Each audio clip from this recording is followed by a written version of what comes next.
Suffering from dry, tired, irritated eyes? Don't let dry eyes win. Use Systane Pro. It hydrates, restores, and protects dry eyes for up to 12 hours. Systane Pro. Triple action dry eye relief. Need a laptop that's built to perform and designed to last all day? Select Windows 11 PCs starting at $499.99 are now at Best Buy. Learn more at bestbuy.com. Best Buy. Imagine that. Katz and Cosby, entertaining and informative on the Red Apple Podcast Network.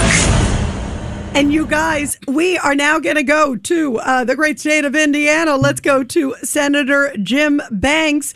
And Senator, we're so happy to have you here. Fill us in on what is going on in the Senate and what's going to happen with the SAVE Act. Because we were just talking earlier, we were talking with Congressman Keith Self. He's like, no, it's obviously not in the House. It's in the Senate. Is it going to get through? It's important. Well, President Trump visited with us for lunch yesterday, and he brought a tough love message in a way that only he could bring to the Senate. And it was a message that some of my squishier Republican colleagues needed to hear. And President Trump made this case that if we don't go out and fight for what we believe in, fight for the Save America Act, fight for President Trump and his agenda to hold Iran accountable, then our voters aren't going to show up to vote for us on Election Day. I mean, that bottom line, the president spent an hour with Senate Republicans in our lunch, and that was his message. Fight for the Save America Act if we want to keep the majority. And I think my colleagues heard him loud and clear. You still have some holdouts. You have the Mitch McConnells and others who are retiring, and perhaps this is their last chance to poke President Trump or get back at him. And unfortunately, they're only letting down our country in the process.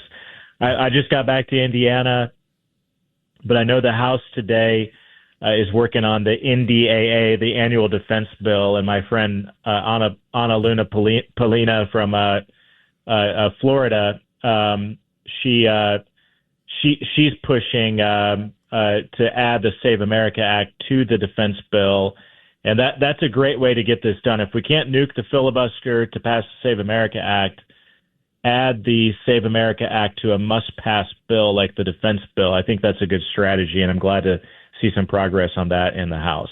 Yeah. Now, you're a Navy vet, Senator Jim Banks. What do you make of like some of these candidates that are running? Like one of the things I've seen you comment a bit on is Graham Platner. That's the guy in Maine who's been trashing veterans. He's a veteran. I mean, it's like this is a new breed of candidates that we're seeing on the Democratic side.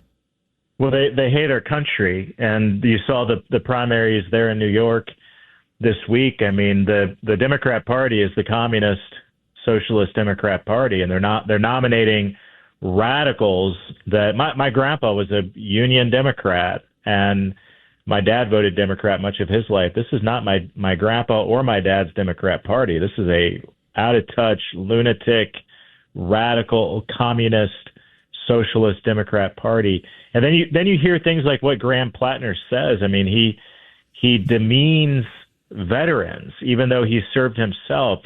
This guy is not fit to be a United States senator. The things that have come out of his mouth about our nation's veterans. I serve on the Veterans Committee and the Armed Services Committee, and I can't imagine a Graham Platner in the United States Senate who would work against our veterans, that would work against our national interest.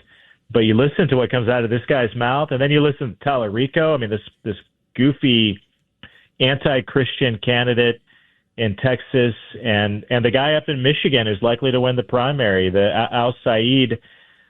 This guy is as radical left-wing lunatic as they get, and you realize how incredibly crazy the Democrat Party has become, and that's what gives me hope about the midterms. We can keep the majorities in the House and the Senate if we fight for President Trump and his agenda.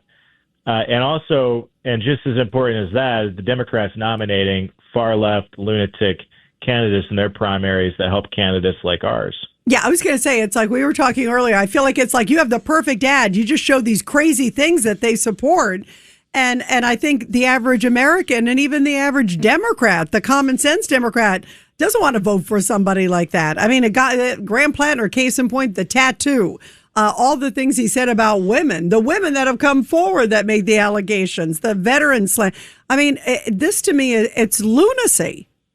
Yeah, the way he's demeaned our federal law enforcement in general, Graham Platner, the way he's demeaned veterans. I mean, this guy is totally unfit. And Susan Collins, I serve with her. She's an institution. She works hard for Maine. There's no way that a conservative Republican from Indiana could get elected in Maine, but Susan Collins pulls off miracles in Maine and gets elected, even though it's a Democrat state, because she does so much for Maine, and she fights for our veterans in the Senate. Susan Collins fights every day for our veterans and to fund our veteran programs, and Graham Platner would do the opposite. I mean, he's made it very clear. He's the way he's demeaned veterans around the country, and the way he's demeaned federal law enforcement. I mean, this guy would be a real danger in the United States Senate to our veterans if somehow he was elected. Well, Senator, thank you so much. You got to come back on again and also talk about your federal buildings, making them beautiful again, Bill. But we love having you, and thank you for all you're doing to fight for America. You're terrific. Thank you. Happy birthday, America. Thank you.